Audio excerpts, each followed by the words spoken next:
global north and the global south. Who have we got here for this one first?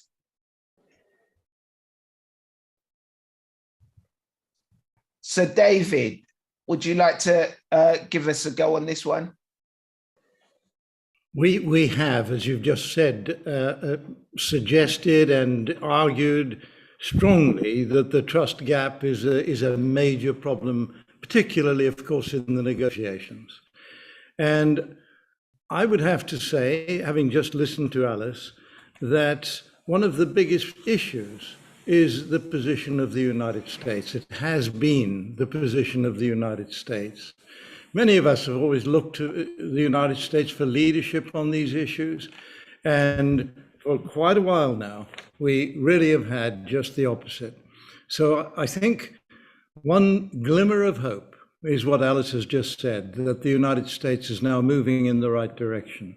Anyone who's aware of what is going on in Europe and in the United States will know that Europe is in a much more progressive position and has been for quite some time.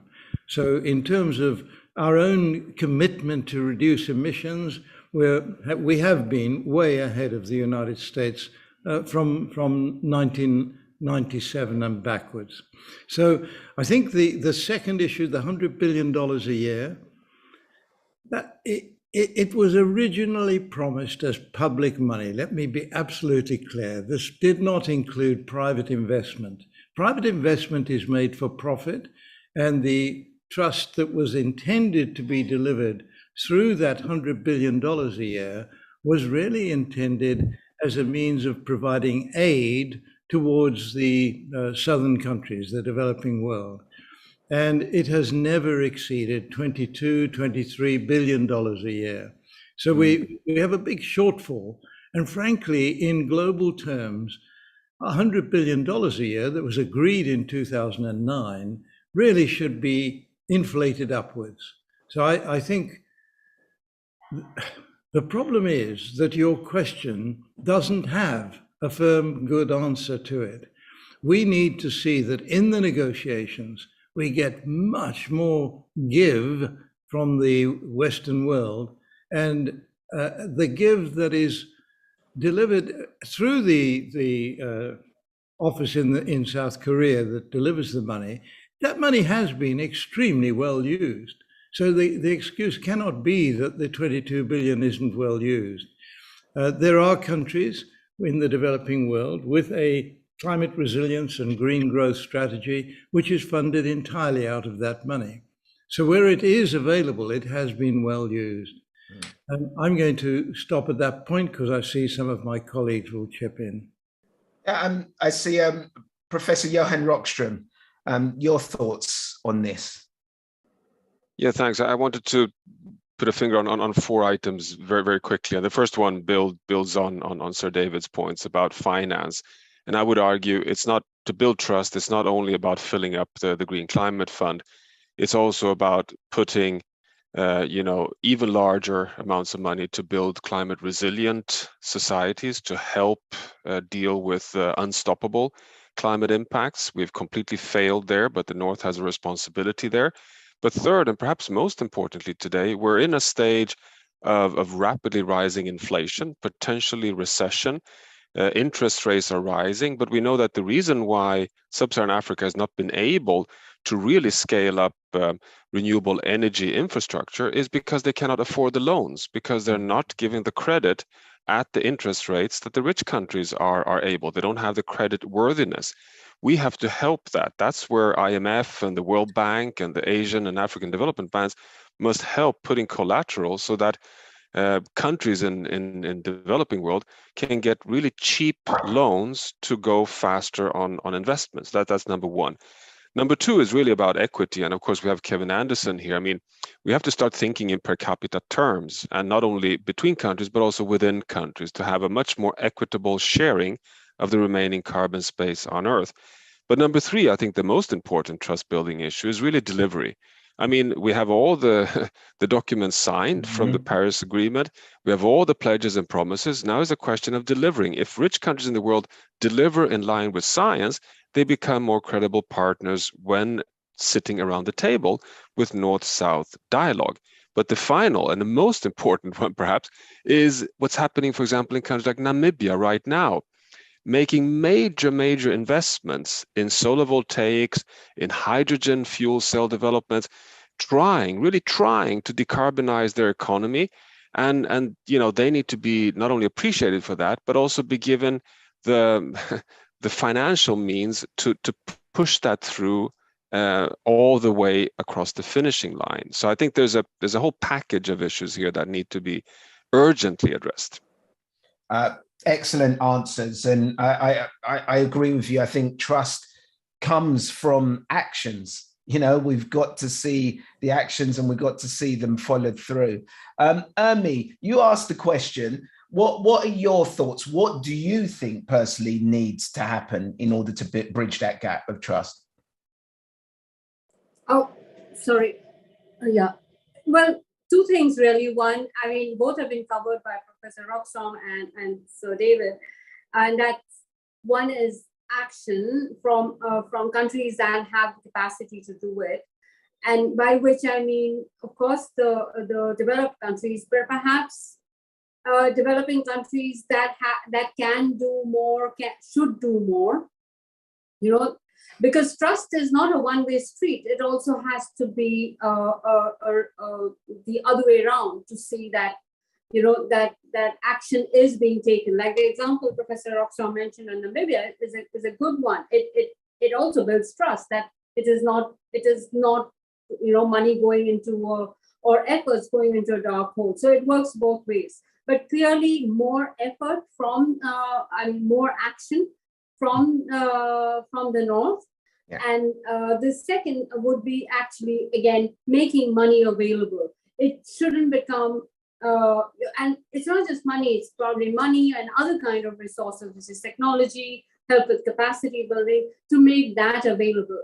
I think the bigger problem of trust is really that we have fallen comfortably into a place of finger pointing, you know. Whether you're in the north or you're in the south, it doesn't matter. But both ends are happy pointing fingers, rather than finding common ground to build on. Perhaps a little bit more understanding of each other's positions and finding ways to work, and then finding the solutions could help. But yes, that is all within the larger framework that Sir David and Professor Roxholm put. But I would put it at that. Thank you, Urmi, for that. I mean, it was a great opening question, and yeah, I think it will be a theme of today's questions. So I'm going to go on to Stella. Stella, if you give us a little introduction of yourself, Stela Herschmann, and also tell us your question for the panel. Hi, everyone. Thank you for having me. I'm a Brazilian lawyer, and I'm the climate specialist of the Climate Observatory. And I just wanted to share a little bit of our organization, because we are a network of civil society organizations. We are celebrating our 20th anniversary, and we have 75 members. And we are the leading network in the climate agenda in Brazil. So we have the mission to help to build the decarbonized and egalitarian, prosperous, and sustainable country. And we do that by many ways. So we monitor federal policies, we produce technical and scientific knowledge, and we articulate society actors with communication to combat the climate crisis. So Professor Mercedes Bustamante is very familiar with our work, but we estimate the Brazilian greenhouse gas emissions of the country, including going all the way to the municipal level since last year, which is very exciting for policies and also for research. We also give support to strategic litigation, what had become very important recently in the world, but especially in Brazil, to our very hard context.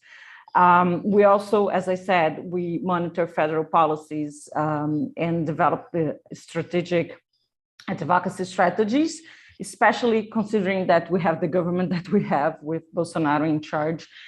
So we keep a track of all the misgovernance and all the fake news and all the wrong information that is being launched out there, all the dismantling of governmental agencies. So we keep a track on that. And also we are producing now a plan to rebuild the environmental and climate governance if we hopefully get him out of office this year, because we have elections in October. So we have this work, and one of the issues that we face is how to rebuild our country. And also this has to do with the trust that we have been talking, because it's not only the trust that we have in our national governments, but also the trust in the international ones. And I wanted to move to my question, and I think it's very similar and connected to Urmi ones, the first one that we have here, because we have this critical 90 months ahead of us to cut half of the emissions. And we already went through the first cycle of the NDCs from the Paris Agreement that we know they are not enough. And we have been asking ourselves if the Paris Agreement have failed, if the countries have failed, because we now, after COP26, we have this new process, or at least new moments that were created, so we can discuss increased ambition and how we're gonna deliver things that we have not been able to deliver for the past 7 years.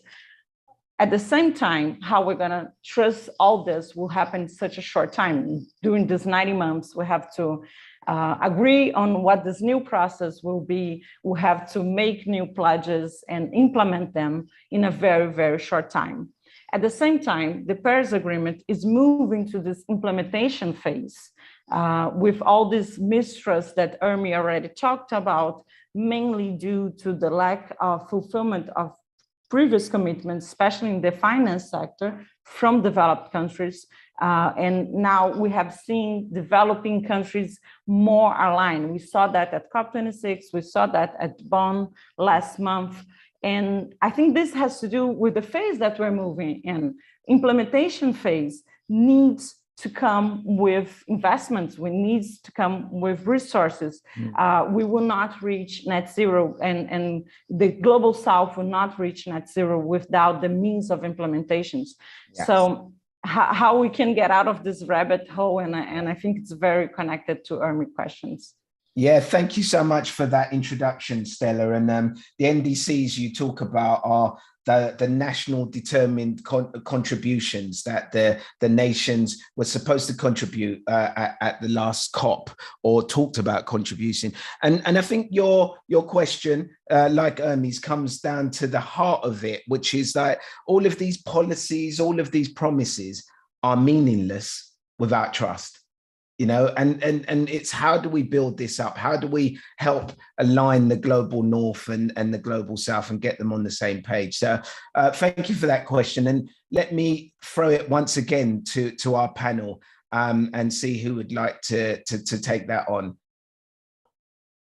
I see Aranaba, Dr. Aranaba.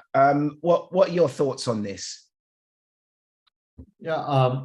Thank you, Ade, and thank you for that question. See, the way I see it is trust is both a noun and a verb.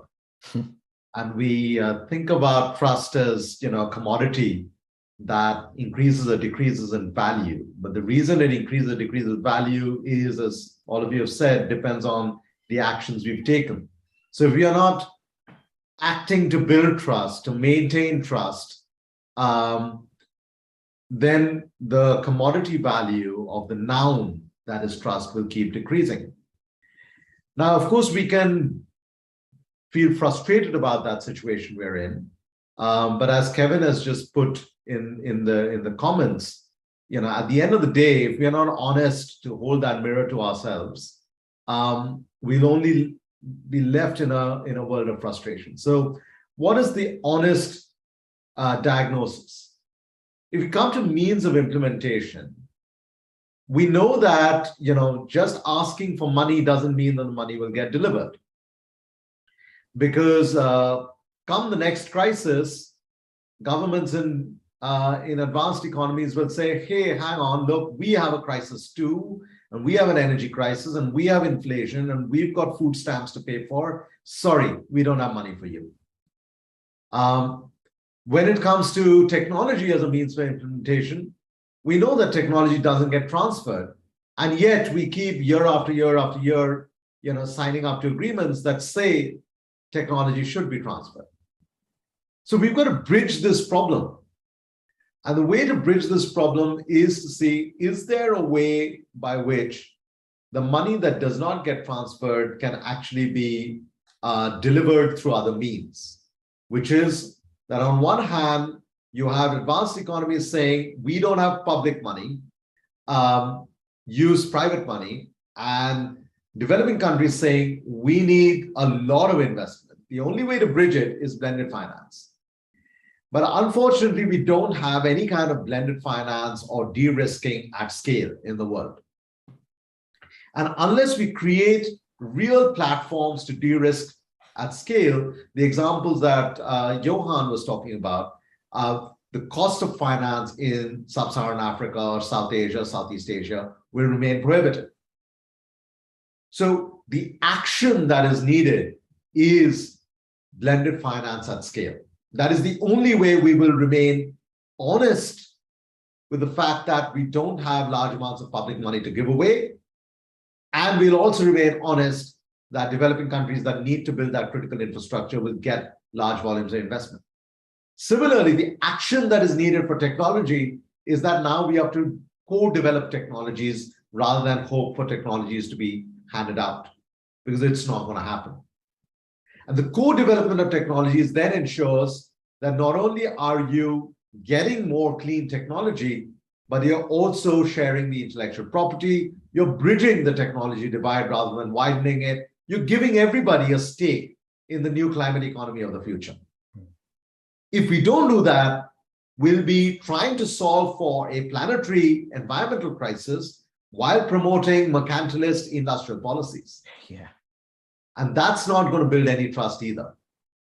So really, the only way to increase the value of the commodity noun trust is to be honest, as Kevin has said in his comments, and to invest in the verb of trust, which is blended finance and co-development technology. Thank you, Dr. Aranaba. Insightful as always. Professor Nerali Abraham, I saw you had your hand up there as well. Yeah, thanks very much. And thank you, Stella, for the question. I just wanted to pick up on the idea of looking at the Paris Agreement as whether the Paris Agreement has failed or the countries have failed. And I think it's important when we frame this topic that we don't think about climate change as a pass-fail. We've ended up on the right side or the wrong side. It's really a scale of how bad do we let this get. And so I think that the Paris Agreement is really important because it really sets a guideline for where do we want to limit climate change to. It gives us a framework to bring countries together to discuss those nationally determined contributions and a way to ramp those up over time.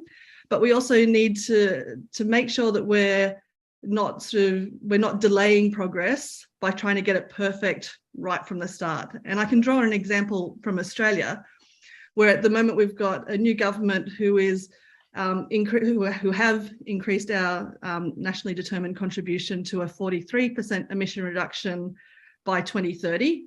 So that's a great improvement upon the previous government. So a year ago at COP26, we stuck with our 26% reduction target. So 43% is better. But if we are going to do this equitably and look at what Australia's fair share is, we should actually be aiming for 75% reduction from Australia's emissions by 2030.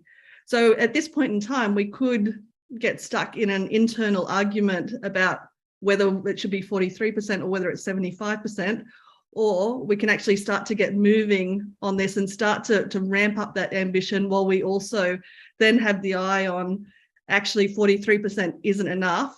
What can we do to even strengthen that further? So I totally understand the point that we're not on track with the commitments at the moment, but we also need to make sure that we don't derail the opportunities that we have to start making progress by trying to get it perfect right from the start.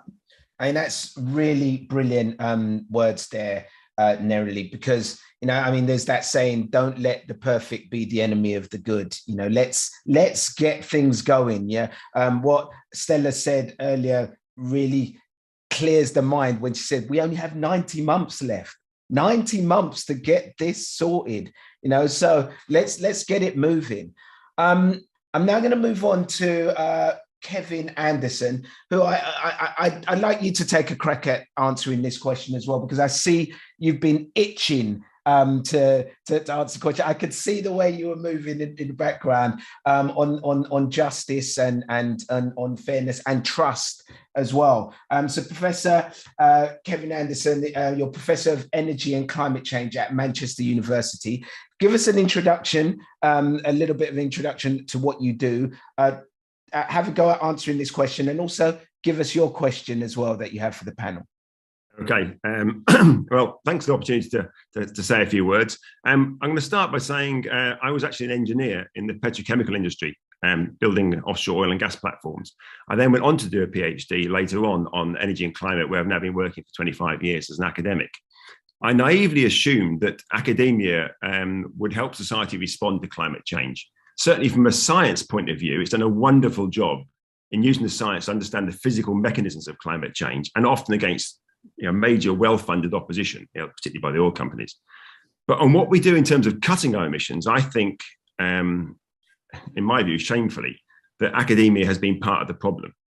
We have protected the status quo, and we've been reluctant to ask system-level questions. In 2022, the carbon budget for a 50-50 chance of not exceeding 1.5 degrees centigrade is about 400 billion tonnes. That's under 10 years of current emissions.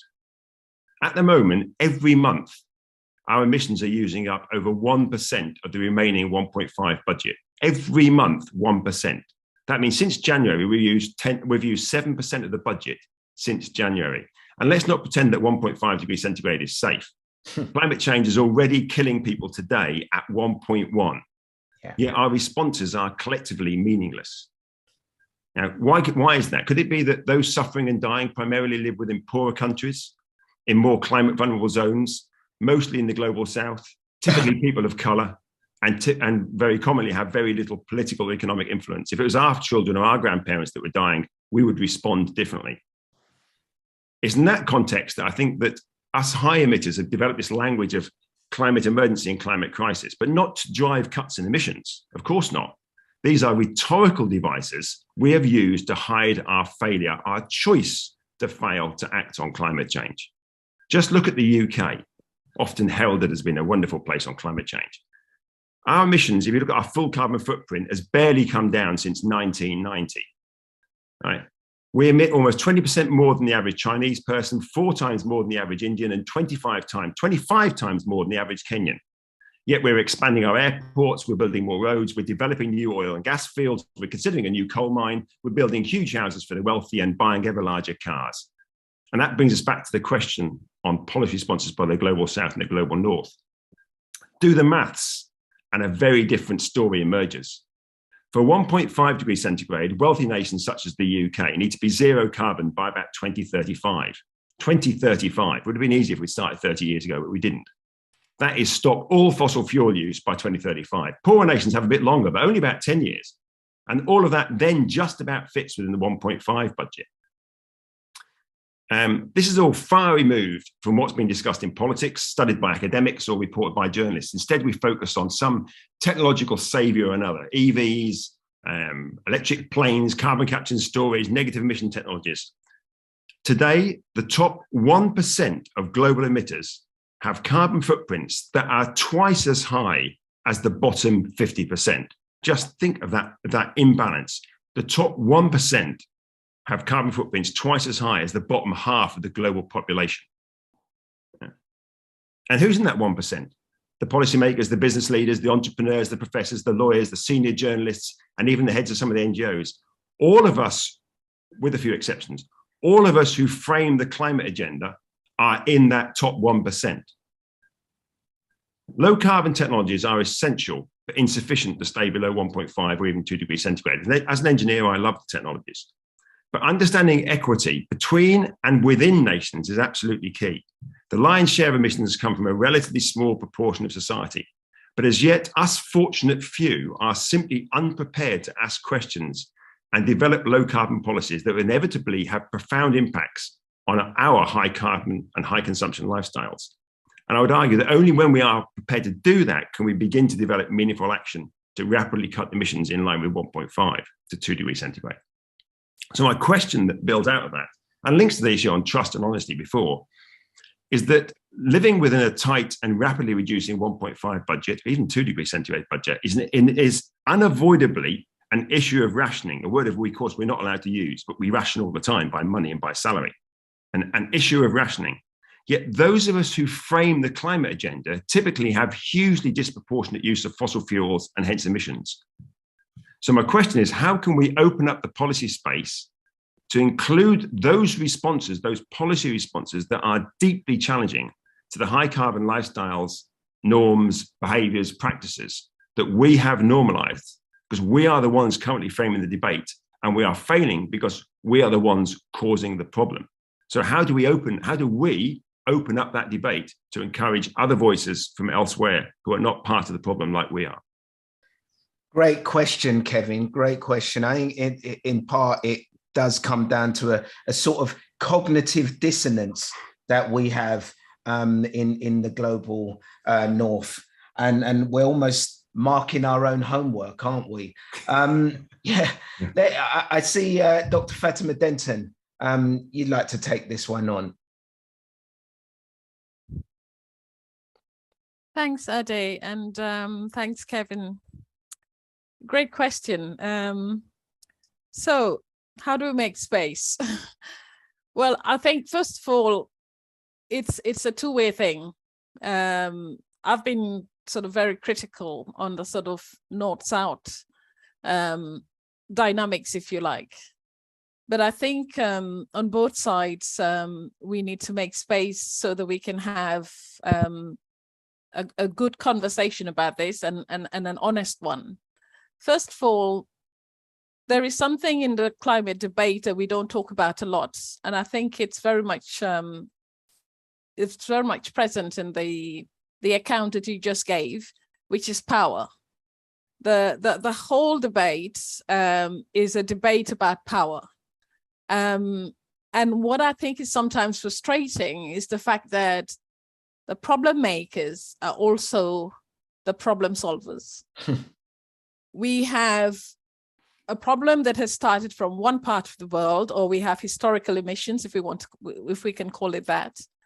And now part of the power asymmetry is that the problem solvers are put in a restraining order on some of the potential strategies that others might have to use only as a short-term strategy. So if countries like Mozambique says, well, we would also want to get to a net zero, but we have to manage our exit. And part of managing our exit would mean that maybe we can take advantage of the 87 trillion cubic feet of gas that we've got, and take advantage of that and use some of those proceeds to really fuel other parts of our economy. But if Mozambique is trying to put forward that argument and it's been told not to do so, and then shortly after the Ukrainian-Russian crisis, there are countries in Europe that are signing deals with Mozambique for that very oil that they were putting a restraining order on. It's a problem. But it also means that countries in Africa need to speak up. I'm speaking now from a global South perspective. I'm speaking from African countries. Leaders that go to these meetings and go to these events need to speak up.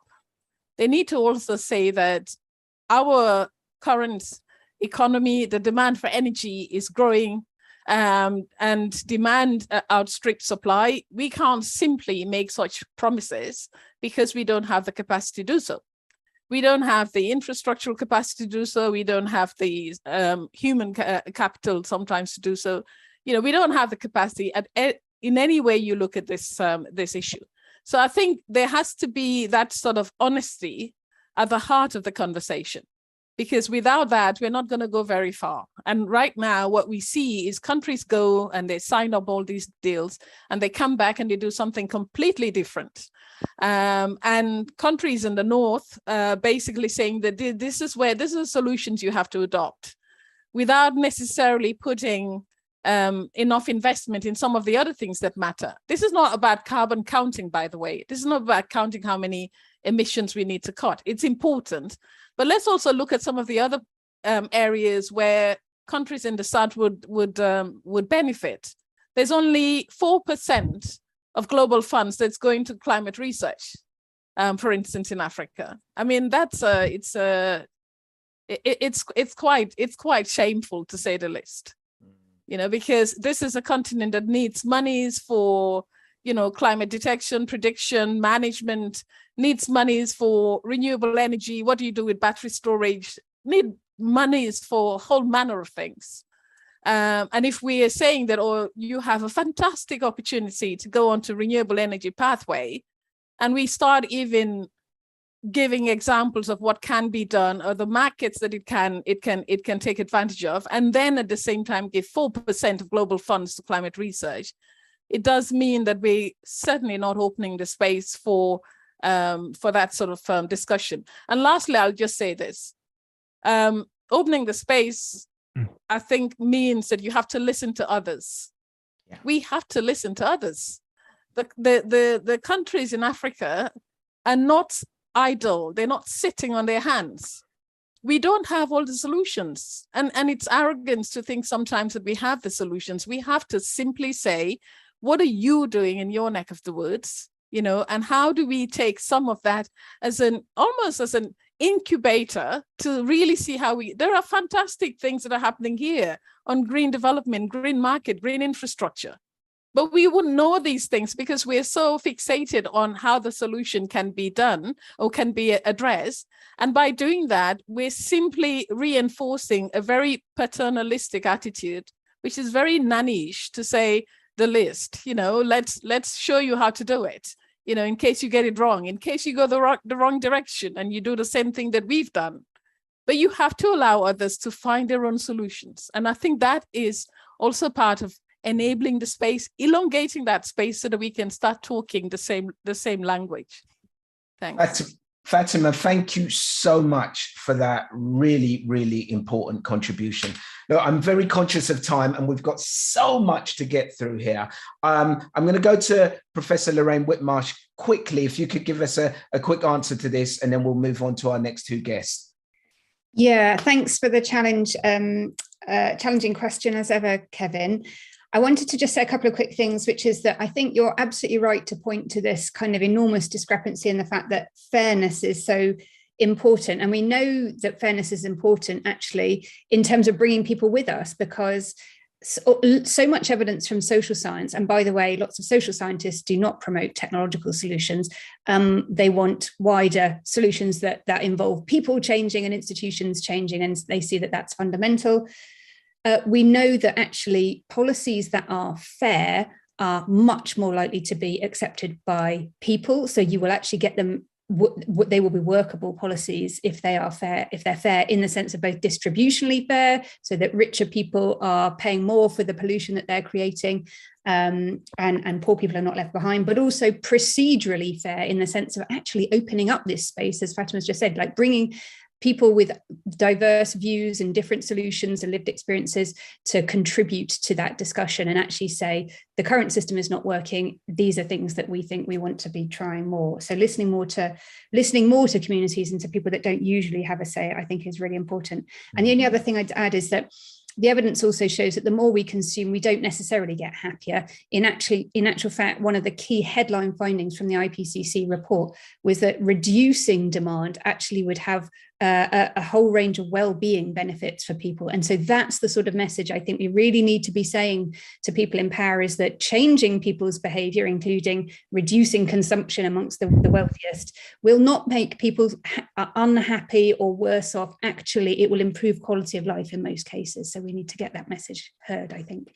Thank you, Professor Lorraine Whitmarsh. I mean, in connection to your point, you only have to look at Bhutan, who measure gross national happiness rather than productivity. I said we'd move on, but could I quickly hear from Tero Mustonen? I think you'd be pretty good on this one as well, Tero. Well, thank you very much, Professor Anderson. We can think about this question in light of this week's events when Pope is visiting Canada. His Holiness is going there to apologize to many of the Indigenous peoples in Canada for the harm, destruction, and pain that Catholic Church imposed on Indigenous peoples for over a century, if not more. Or we might be reminded by 1970s when Chancellor Willy Brandt went to Warsaw and out of a sudden kneeled in front of the Warsaw Ghetto Memorial and apologized.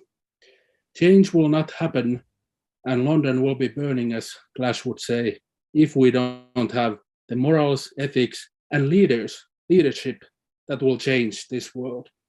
That's why His Holiness is in Canada and addressing the historical injustice.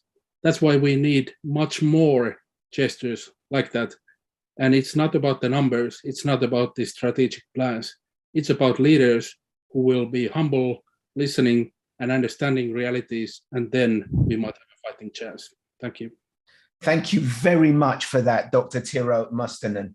And thank you, Kevin Anderson, Professor Kevin Anderson, for your question. It sparked a lot of interesting responses from our panel. I'm now going to move on to Olumide Idowu. Olumide, could you please tell us a little bit about your work before then giving us your question for the panel?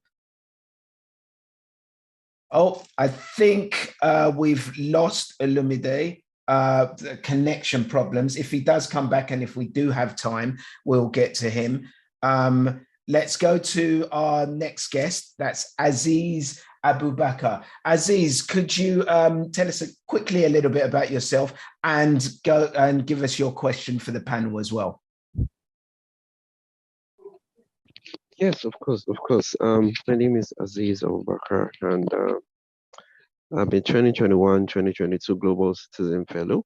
I'm also a global shaper, and I've been to conferences like COP26, the Youth for Climate conference, and this year I'm going to be attending the Youth for Climate 2.0 in UNGA, during UNGA this September. So I'm a climate and change champion here in Nigeria, and personally I've experienced climate change in several ways.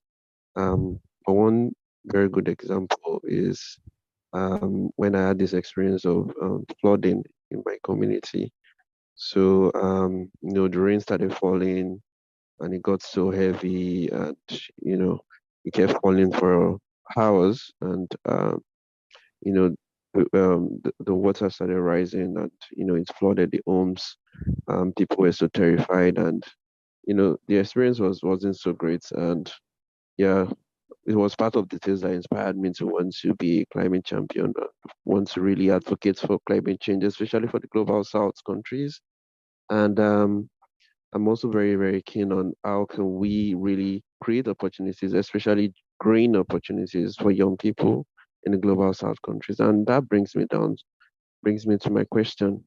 So my question is, how can global North countries create more green jobs opportunities for young people from the global South?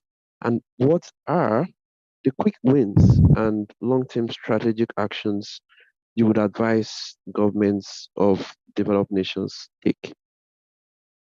So if anyone would like to go.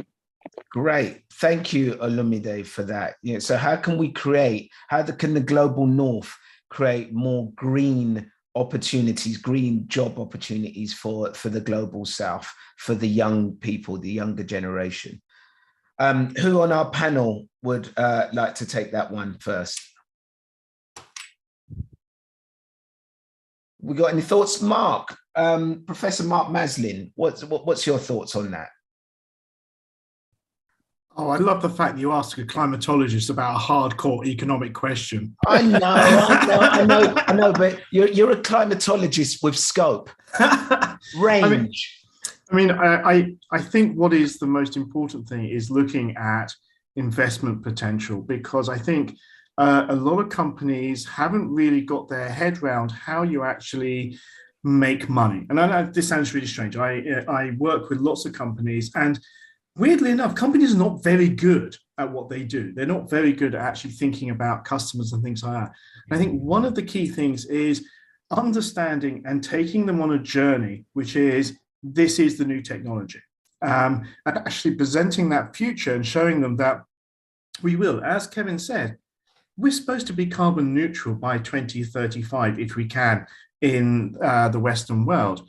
And that's going to take a huge amount of technology. It's going to take increased mining, it's going to take increased technology, and all of those things will have to be spread around the world. And I'm always struck by Alan Arber's point, which is tech transfer. Why isn't that happening? And again, I think that's the key. It is making sure that we invest in countries that are rapidly developing and will need huge amounts of renewable energies, making sure that you have the training and the support network. So we need to actually support the development of schools, universities, so you have a workforce that can maintain and build better renewables into the future. So I think all of that's key, but it comes back to the original question, which is trust.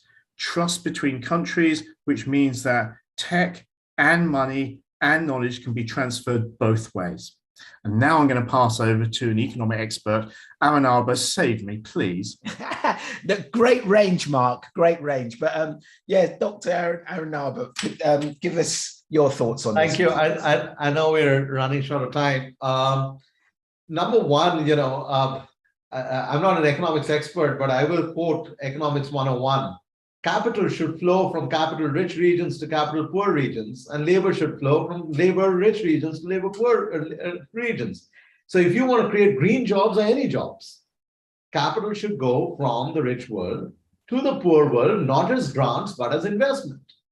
Now, and we've talked about this, but number two, we can't be in 2020 when all countries, rich or poor, are facing a major crisis of energy, are facing a major crisis of food, and are facing a major crisis of finance, cannot be envisioning a future where, again, the clean energy sources of the future are again restricted to just a few countries. We've got to build more resilient supply chains so we have energy interdependence on the road to energy security, rather than these fanciful ideas of energy independence, which only results in mercantilist policies.